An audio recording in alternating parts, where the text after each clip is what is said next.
بالعالمين والصلاة والسلام على نبينا محمد وعلى آله وصحبه من تبعهم بإحسان إلى يوم الدين أما بعد السلام عليكم ورحمة الله وبركاته.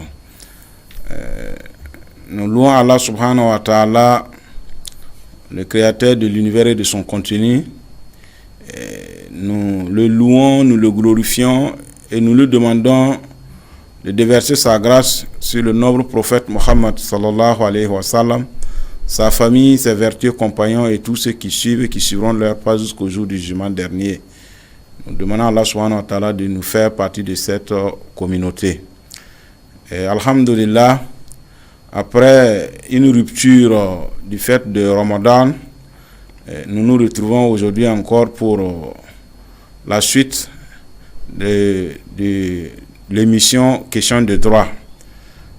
Donc nous demandons à Allah subhanahu wa ta'ala d'agréer tout ce que nous avons pu faire de bien pendant Ramadan.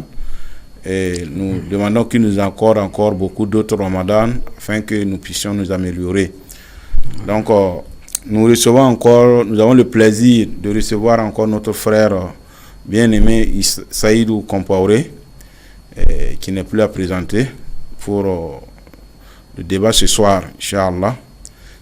Donc, nous allons lui permettre de lancer un salam aux auditeurs et aux téléspectateurs avant que nous démarrions l'émission. Sur ce, le frère Saïd Compaoré, assalamu alaikum wa rahmatullahi wa barakatuh. Wa alaikum assalam wa rahmatullahi wa barakatuh. Alhamdulillah wa bil alamin. Wa salatu wa salam ala asrafil anbiya wal mursalin.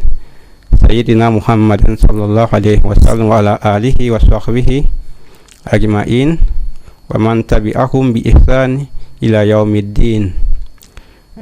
Nous renouvelons nos nuages à Allah subhanahu wa ta'ala et que son salut et sa paix soient sur le plus noble des prophètes et messagers et Muhammad sallallahu alayhi wa sallam, sur sa sainte famille, ses compagnons, et tous sans exception, et sur tous ceux qui leur emboîteront le pas, et sur le chemin de la bienfaisance. Amen. Et qu'Allah fasse que nous soyons partie des bienfaisants. Amen. Voilà. Donc, assalamu alaikum aux téléspectateurs et bonjour. Wa alaikum salam wa rahmatullahi wa barakatuh. Merci beaucoup. Donc, la dernière fois qu'on s'est quitté avant Ramadan, on avait essayé de retracer un peu l'organisation judiciaire et son fonctionnement afin que nos éditeurs et nos téléspectateurs puissent savoir à quelle porte frapper lorsqu'on a un conflit, on a un différend. Et pour ce faire, on avait parlé de les premières juridictions selon l'organisation judiciaire au Burkina Faso, qui sont les tribunaux départementaux et les tribunaux d'arrondissement pour ce qui est de Ouagadougou et de Bobo, et la compétence de ces juridictions. Et ensuite, nous avons abordé la compétence, notamment la chambre civile du tribunal de grande instance de Ouagadougou, du tribunal de grande instance du moins, autant pour moi. Et le temps ne nous avait pas permis d'aller au-delà de ça. Et maintenant, étant donné qu'un long temps s'est écoulé et qu'on n'a pas pu poursuivre l'émission, je vais demander à notre cher invité de revenir sur ces juridictions et leurs compétences, notamment les tribunaux départementaux et d'arrondissement. Et ensuite, on va poursuivre pour voilà, le reste de l'organisation judiciaire, Inch'Allah. D'accord. Merci bien, alhamdulillah. Alors, pour de façon ramassée, si on doit juste faire un rappel sur la compétence des tribunaux d'arrondissement et départementaux, il faut dire qu'ils ont une compétence d'abord en matière gracieuse. Ça veut dire que c'est des cas où l'individu qui saisit ces tribunaux n'est pas opposé à une autre personne. Alors là, c'est essentiellement la délivrance des actes d'état civil et les jugements qui pour justement consacrer ces actes comme les actes de naissance, les actes de décès, les actes de mariage et les certificats d'hérédité. Alors également, et quand ce n'est pas contentieux, bien entendu, et quand personne ne conteste le titre ou la qualité d'héritier de l'autre. Alors, il y a aussi les compétences en matière contentieuse. Là, c'est quand ça oppose 2 ou 3 personnes ou plusieurs personnes, je veux dire. Et là, c'est essentiellement d'abord les réclamations pour les dévastations des champs qui ont un taux qui n'excède pas 300 000 francs et toute autre matière où le taux là de la réclamation n'excède pas les mêmes 300 000 francs CFA. Là, il faut s'adresser au tribunal départemental ou d'arrondissement en fonction de là où on est. Donc, essentiellement pour les saisir, c'est un seul mode, c'est la voie de la requête. Ça veut dire qu'il faut faire une simple demande adressée au président du tribunal départemental ou d'arrondissement, comme on peut le faire même oralement, et la loi prévoit justement cette hypothèse. Ok, alhamdulillah, merci beaucoup pour ce résumé. Il faut rappeler que le président de ces juridictions-là sont essentiellement le préfet pour ce qui concerne les tribunaux départementaux et les maires pour ce qui concerne les tribunaux d'arrondissement, c'est-à-dire Ouagadougou et Bobo qu'on trouve ces gens de tribunaux d'arrondissement. Donc merci beaucoup pour ce rappel qui est capital aussi pour pouvoir comprendre la suite. Donc on comprend très bien que en fonction de ce que vous venez de dire, la compétence de ces juridictions sont limitées. Donc lorsque on n'est plus dans cette fourchette ou bien on est en fonction des cas, donc on se réfère maintenant aux tribunaux de grande instance qui deviennent compétents en dehors des cas que vous avez cités. Mais avant, nous allons vous demander de nous parler au cas où on n'est pas satisfait devant ces juridictions, où doit-on nous adresser pour que notre cause soit entendue? Alors, alhamdulillah, quand on s'adresse aux tribunaux départementaux et d'arrondissement et qu'on ne trouve pas satisfaction, ou en tout cas quand on estime qu'on a été lésé et que le droit n'a pas été dit, on peut relever appel tout simplement de la décision qui a été rendue au niveau du tribunal de grande instance. Et le tribunal de grande instance va apprécier la même demande pour la seconde fois et dire le droit s'il y a lieu. Et ça peut être une décision qui infirme ou qui confirme la décision du premier juge, justement. Ok, merci beaucoup. On rappelle aux téléspectateurs que pour certains qui suivaient un peu ou qui comprenaient un peu le fonctionnement de l'organisation judiciaire, il faut rappeler qu'avant, il y avait ce qu'on appelait les tribunaux d'instance au Burkina Faso, que la loi révisée sur l'organisation judiciaire a jugé nécessaire de les supprimer. Donc, avant, c'était devant ces juridictions-là qu'il fallait se référer lorsque, voilà, on n'était pas ça. Maintenant, c'est désormais la compétence des tribunaux de grande instance. Merci. Donc, comme je le disais, nous allons vous demander maintenant de nous parler de la chambre civile du tribunal de grande instance, des tribunaux de grande instance, parce que pour ce qui concerne le volet pénal, on a assez évoqué de long en large ici. Et je pense que les gens comprennent ça. Et là-bas, c'est pas un peu complexe, c'est standard. Donc, nous allons revenir sur la chambre civile des tribunaux, ou bien du tribunal de grande instance. D'abord, nous allons vous demander comment on s'y prend pour pouvoir saisir un juge au niveau de la chambre civile du tribunal de grande instance. Alhamdulillah. Pour la saisine de la chambre civile du tribunal de grande instance, alors on peut dire qu'il y a 3 modes de saisine. Okay. Alors, la voie, et tout dépend de la nature, bien entendu, de la question qui serait soumise au juge. Okay. Alors, pour les questions de fond, forcément, ça oppose deux personnes. Alors, la voie qui sied, c'est la voie de l'assignation et la voie de la requête conjointe. Okay. Alors, ce sont les deux voies essentiellement. Et maintenant, pour certaines matières spécifiquement, la loi prévoit qu'on puisse saisir le juge par une requête simple. Okay. Alors, c'est quoi une assignation? Une assignation, c'est un acte qui est dressé par un huissier de justice à qui la loi confère l'exclusivité, justement, le monopole, et pour saisir justement le tribunal et soumettre une demande au tribunal qui sera justement jugé, tranché. Alors, en termes simples.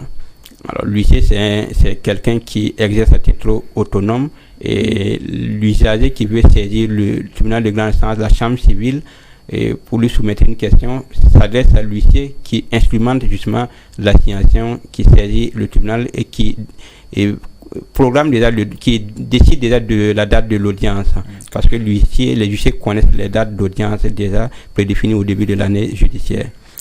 Alors, la requête conjointe, là, la loi permet justement de se passer de l'huissier, mais ça suppose que les parties qui veulent saisir la chambre civile, le juge, elles s'entendent pour justement faire une demande qui est commune, et par laquelle elles soumettent justement leur chef de désaccord au tribunal pour être tranché. C'est une loi qui est rarement usitée parce que les gens ne s'entendent pas, pour justement faire... parce que ça suppose qu'on s'entende sur nos désaccords, sur quoi on veut que le juge justement statue. Voilà. Là où on peut faire une assignation, on peut faire la voie de la requête conjointe. L'autre mode, c'est la voie de la requête simple. Là, c'est dans certaines matières spécifiques, notamment quand c'est gracieuse, ou dans certains cas, et également en matière contentieuse, qu'on permet de saisir le tribunal ou la chambre civile ici par une simple demande de la partie qui est intéressée. Là, c'est une simple demande qui sera instruite et jugée par la suite. Okay. Merci beaucoup. Alhamdulillah. Ceci étant, je pense que ça permet ceux qui nous suivent, les auditeurs et téléspectateurs, de savoir l'objectif et l'importance de cette émission, c'est de diriger les téléspectateurs et les auditeurs sur comment s'y prendre lorsqu'on a un différend et devant qui il faut aller. Parce que, comme on le dit le plus souvent, à la justice, il n'est pas rare de voir que les gens se plaignent que, bon, pourtant j'ai raison, mais je suis allé, on ne m'a pas écouté, on a rejeté ma requête. Le plus souvent, c'est ça. Lorsqu'on ne sait pas où aller et à qui s'adresser et comment, mais il est évident que souvent notre cause ne puisse pas être entendue. Mais là, cela ne suppose pas que voilà, le juge n'a pas voulu dire le droit ou quoi, mais voilà, c'est les exigences de la loi. Il faut d'abord savoir où aller et comment s'y prendre pour que voilà, la cause soit entendue. Donc, c'est l'objectif de cette émission. Donc, nous pensons que ça va beaucoup profiter aux téléspectateurs et aux auditeurs. Merci beaucoup, frère Saïd Comparé, pour l'éclairage qui nous est fourni. Donc, ça, il faut dire que c'est toujours dans le cadre de résumé de ce qui avait été déjà dit. Maintenant, on va poursuivre. Ça veut dire que lorsque on est devant le juge de la chambre civile, en fonction du contentieux ou du différend qui oppose les individus, à la suite d'une décision, il est évident que tout le monde ne peut pas avoir raison. Et celui qui n'est pas satisfait de la décision à ce niveau, comment doit-il s'y prendre pour que sa cause soit à nouveau entendue, et devant qui et comment notamment la saisine toujours, frère Comparé? Alors, lorsque on s'adresse au tribunal de grande instance, notamment la chambre civile, et qu'une décision est rendue, alors il y a différents cas. Alors, la décision, pour la plupart du temps, est rendue en premier ressort. quand la décision est rendue en premier ressort, alors on peut relever appel de la décision. Relever appel suppose qu'on demande qu'il soit rejugé. On recommence le jugement à nouveau, mais devant une cour d'appel maintenant. Il y a 3 cours d'appel au Burkina Faso, et je les rappelle, à Ouagadougou, Bobo Dioulasso et à Fadan Gourma. Et il y a une répartition par rapport aux juridictions, justement de premier degré. Alors, donc, il y a la voie de l'appel, avec des délais qui varient en fonction de la nature de la demande, mais le délai de droit commun, c'est généralement de 2 mois. Il y a des cas où ça ne dépasse pas 1 mois. Il y a des cas où même on peut aller jusqu'à 15 jours pour le délai d'appel. Et dans l'ignorance, il faut s'y prendre le plus tôt possible. Et au moins, c'est dans le délai de 2 semaines. Et il est rare qu'on n'atteigne pas justement les 15 jours pour le délai d'appel. Alors, également, quand je dis qu'on peut relever appel, il y a d'autres voies de recours, comme la voie de l'opposition. L'opposition, c'est lorsque la décision a été rendue sans justement qu'on puisse toucher l'autre partie. Alors, en termes simples, ça veut dire que l'huissier qui a instrumenté l'assignation n'a pas pu toucher l'intéressé personnellement et l'intéressé n'a pas pu comparaître à l'audience. Le juge rend une décision par défaut et là, on peut former opposition. Là, on demande que la cause soit rejugée de nouveau devant le premier juge et non pas en barre d'appel. Alors, et il y a d'autres voies de recours comme la tierce opposition. Là, c'est quand carrément le dossier ne vous concerne pas initialement et que vous estimez que la décision qui a été rendue, bon, j'ai intérêt quand même à ce que on puisse m'écouter également. Là, on peut former une tierce opposition aussi et demander que le dossier soit rejugé. Et ce sont essentiellement les voies de recours. Maintenant, quand c'est en dernier ressort que le juge de premier degré, notamment la Chambre civile, a décidé, alors là, et ce qu'il reste à faire, c'est la voie de la cassation, c'est pourvoir en cassation, et c'est la voie de recours extraordinaire par excellence, pour que la Cour de cassation tranche d'une question de droit justement, et là, il y a des modalités justement pour saisir cette Cour. Merci beaucoup pour ces informations fournies. Vous avez parlé de l'opposition. Ça veut dire que le même juge, devant la même juridiction qui a tranché, une personne qui n'a pas été informée, le juge n'a pas la preuve que la partie adverse a reçu la notification personnellement. Et donc, la décision est rendue par défaut. Et lorsque cette personne va sûrement, peut-être, quand on va lui notifier maintenant la décision qui a été rendue, il peut décider de faire opposition. Je pense que c'est bien ça. Et maintenant, c'est-à-dire que y a-t-il des délais pour ça? Des délais pour faire opposition? Ou bien est-ce que il peut décider de surseoir à l'opposition et puis aller directement en barre d'appel? Est-ce que c'est possible également? Et évidemment qu'il y a des délais et c'est en fonction de la nature de la décision. Et quand est-ce commence à courir ce délai? C'est tout ça. Et le délai d'opposition commence à courir à compter du jour où l'intéressé a pu prendre connaissance de la décision, parce que à compter du jour où on lui a notifié la décision pour l'opposition clairement.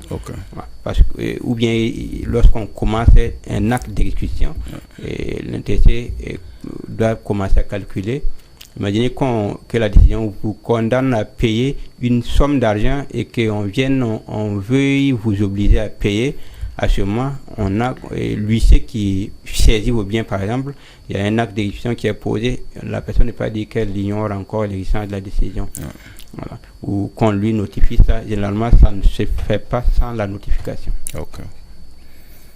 Merci beaucoup. J'avais demandé, est-ce qu'il peut décider de laisser l'opposition parce qu'il estime que, peut-être qu'il ne voudrait plus aller devant le même juge qui a déjà rendu la décision par défaut? Évidemment, l'opposition, ça reste un choix dans la plupart des procédures. Et quand on laisse s'écouler les délais déjà même pour former opposition, alors on peut ou même dans les délais, on peut décider de l'élever appel directement de la décision et pour que un second juge statue. Seulement en termes de chance, ce n'est pas intéressant pour celui qui décide d'aller voir le second juge, le juge de second degré, pardon, parce que là, il sera tranché. C'est une seule fois que l'intéressé sera entendu réellement. Et lorsqu'il n'obtient pas gain de cause, il n'aura pas une autre instance en dehors de la cassation, qui n'est pas une juridiction qui juge encore du dossier, mais qui regarde est-ce qu'il n'y a pas le droit a été bien dit, comme on dit. Ok, merci beaucoup. Donc, ça veut dire que c'est la personne qui peut faire opposition a également cette possibilité de faire appel. Voilà, donc, merci. Donc, ceci étant, nous avons vu que voilà, l'organisation judiciaire vraiment se donne les moyens de protéger vraiment les intérêts des justiciables et des usagers du service public. Donc, il y a plusieurs étapes lorsque voilà, la cause n'est pas entendue. Voilà, on a toujours d'autres possibilités. Maintenant, le temps est en train de... Les minutes s'égrènent. Je vais vous demander rapidement en quelques minutes de nous parler de le référé. Parce que ça aussi, c'est un autre mot de saisine, voilà, qui est de la compétence exclusive, bien sûr, du président. Et nous allons vous demander de revenir brièvement en quelques minutes sur ça. Quand est-ce qu'on peut utiliser la voie du référé et comment s'y prendre? D'accord.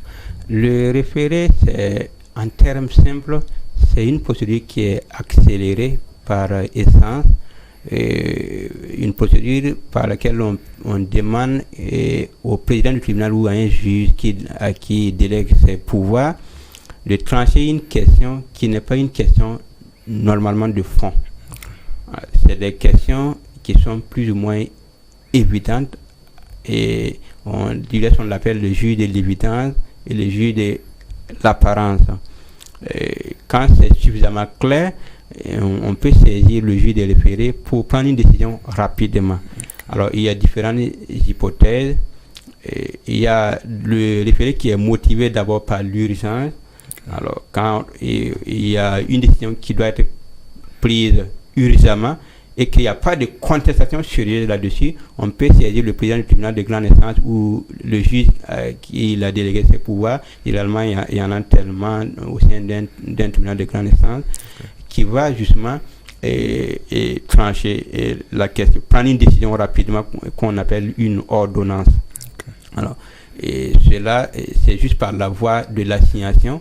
On passe par un huissier pour faire la demande qui sera notifiée justement au contradicteur, l'adversaire, pour que le juge décide.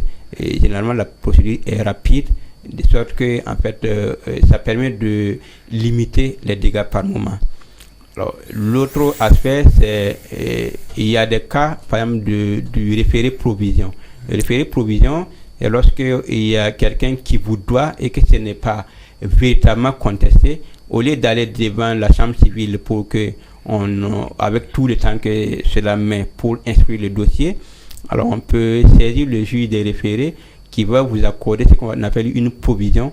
Ça veut dire on va condamner la partie qui vous doit à vous payer une somme, soit l'intégralité, soit une partie. Généralement, il est admis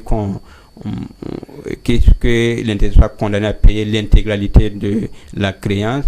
Et ça, c'est le référé provision. Il y a aussi les cas où on est en présence de référé mesures conservatoires ou de remise en état. Là, c'est essentiellement lorsque on a... c'est pour faire... la loi dit que c'est pour faire cesser des troubles manifestement illicites ou pour prévenir un dommage imminent. Voilà, c'est des cas qui arrivent fréquemment, qui se trouvent fréquemment devant le juge des référés, où par exemple quelqu'un occupe, je prends un exemple, quelqu'un occupe votre terrain et vous estimez que bon, il n'a aucun titre, mais il s'entête à occuper votre terrain.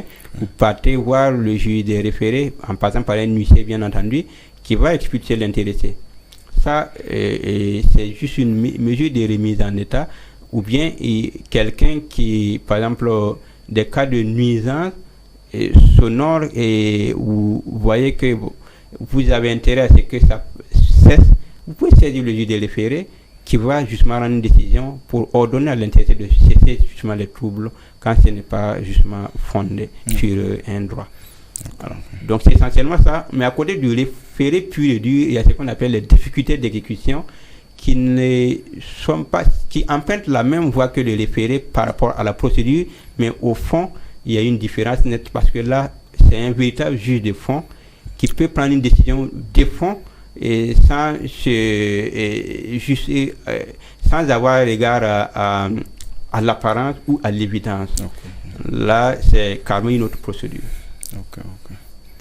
Ok, merci beaucoup pour voilà, ces informations données parce que bon, voilà, c'est également une autre procédure qui est usitée et comme vous l'avez souligné, on se rend compte que c'est des cas bien spécifiques.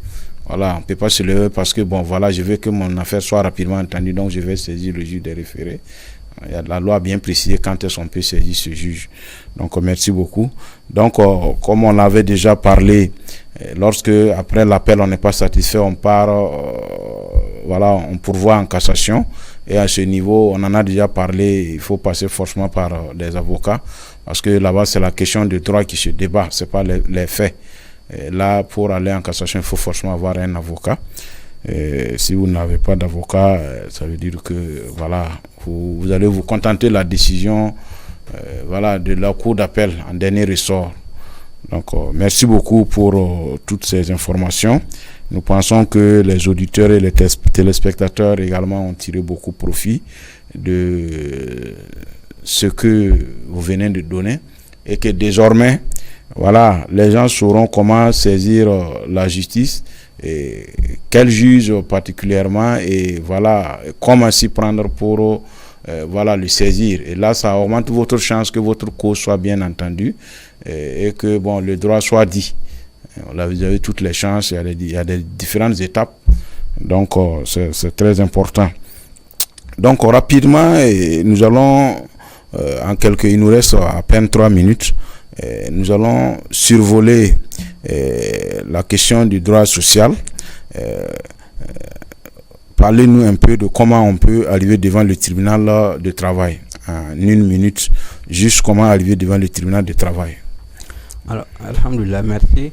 Alors, avant, je vais juste répondre sur un point. Okay. Alors, quand on a parlé un peu de la Cour de cassation, c'est vrai que la question de l'avocat est un peu réglée aujourd'hui avec la commission d'assistance judiciaire qui est dans tous les palais, dans toutes les juridictions. On peut justement s'adresser au président du tribunal de grande au président de la commission d'assistance pour qu'on vous commette un avocat quand on n'a pas les moyens, bien entendu. Alors, par rapport à la saisine de la chambre sociale ou pardon du tribunal du travail en général, alors on y arrive quand on a un litige essentiellement qui oppose un employé à son patron, à son employeur, comme on le dit, c'est essentiellement ça. Et quand au cours de vos relations de travail, il y a un différend qui est né, on saisit d'abord l'inspection du travail et ensuite lorsque l'inspection doit mener d'abord une conciliation et si cela échoue, il dresse un procès verbal de non-conciliation et c'est avec ce procès verbal qu'on peut saisir maintenant le tribunal du travail pour qu'on tranche maintenant les questions qui n'ont pas fait l'objet de conciliation. Ok, merci beaucoup. Donc, on passe d'abord obligatoirement par l'inspection du travail lorsqu'il y a un différend. Il faut dire qu'ici, le patron et l'employeur, c'est dans le cadre privé. Quand on parle du patron et l'employé et l'employeur, généralement en matière de droit, c'est le droit, c'est entre dans le cadre privé, c'est pas les agents publics.